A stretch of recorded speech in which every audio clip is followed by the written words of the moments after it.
sistema democrático, y cuando Pedro Castillo trata de confundir a la opinión pública internacional de que en el Perú hay una persecución política, que él es un preso político y que sus derechos fundamentales están siendo violados, creo que una vez más Pedro Castillo está mintiendo a la opinión pública nacional e internacional.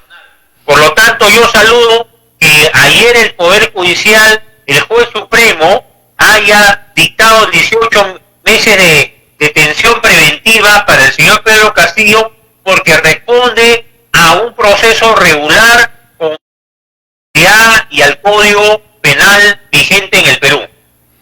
Ahora, doctor, esta situación que ya se dio ayer, ¿cuál es la réplica ante esta protesta que se ha dado rebrote en Ayacucho, en Apurímac y otra parte de la provincia aquí en el país, también en Lima? ¿Cómo cree que esto va a continuar, doctor?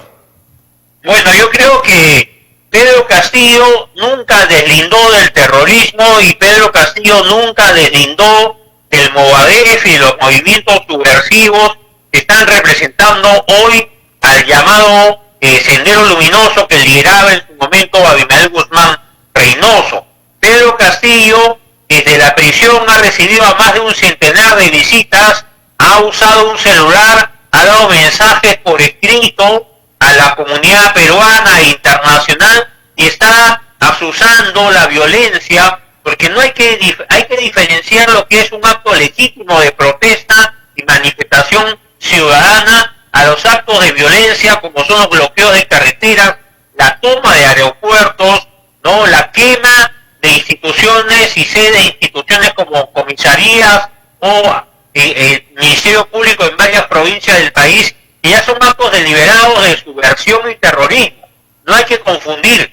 Si los ciudadanos desean reclamar por sus derechos y respaldar a Pedro Castillo, que lo hagan, pero no de esa manera. Y lo que ha ocurrido desde el día 7 de diciembre, sobre todo el fin de semana y durante esta semana, son actos subversivos y terrorismo, y por eso creo que ha hecho bien el gobierno de la señora Boluarte en suspender las garantías a nivel nacional, decretar el estado de emergencia e incluso disponer un toque de queda en determinados lugares del país donde la violencia subversiva ha sido realmente desbordante. Creo que la democracia y el país debe defenderse de esta subversión que ya se quita la careta, ya se declara prácticamente como un levantamiento armado, y la democracia y la legalidad tiene todo el derecho de defenderse conforme manda la Constitución.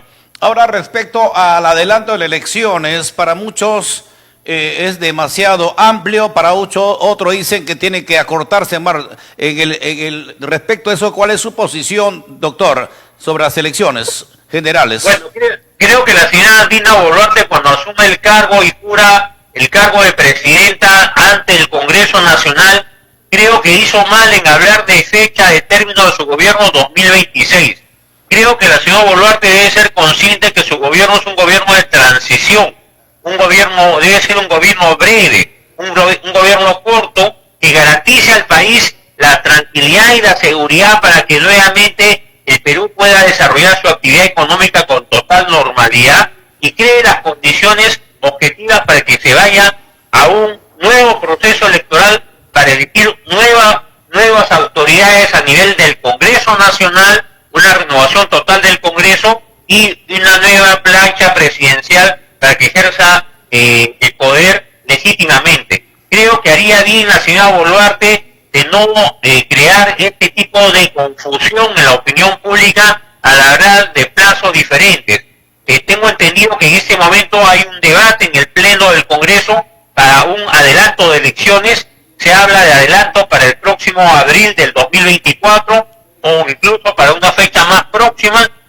Creo también que es oportuno hacer reformas políticas y sobre todo ya no confiar en las actuales autoridades electorales de la RENIEC, ¿no?, del Jurado Nacional de Elecciones y de la OMPE, así como se va a renovar al Congreso Nacional, debe renovarse a los organismos electorales, porque no olvidemos que en la elección pasada del 2021 hubo señalamientos de fraude electoral y falta de transparencia transparencia en la primera y segunda vuelta, lo que exige que con una rectificación y con un aire nuevo se renueven las autoridades del RNIEP, Jurado Nacional de Elecciones y la OMPE.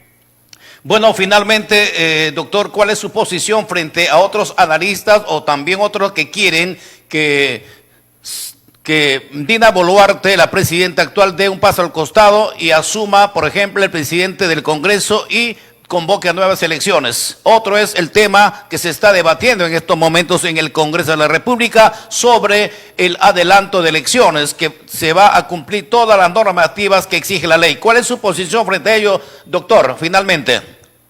Bueno, el adelanto de elecciones está en debate en el Congreso. Hay proyectos de ley, incluso el Poder Ejecutivo ha enviado un proyecto de ley al Congreso. Está en pleno debate. Ahora, si la señora Boluarte renunciara a la presidencia, la situación sería otra, porque la Constitución es muy clara al respecto. Si la vicepresidenta Boluarte renuncia, quien asume interinamente la presidencia es el presidente del Congreso, pero él tendría ya el mandato de convocar elecciones en un plazo brevísimo, y ese plazo sería en los próximos meses. Ya no podría hablarse de un plazo al próximo 2024, sino tendría que ser una convocatoria de elecciones generales, digamos, para abril del próximo año.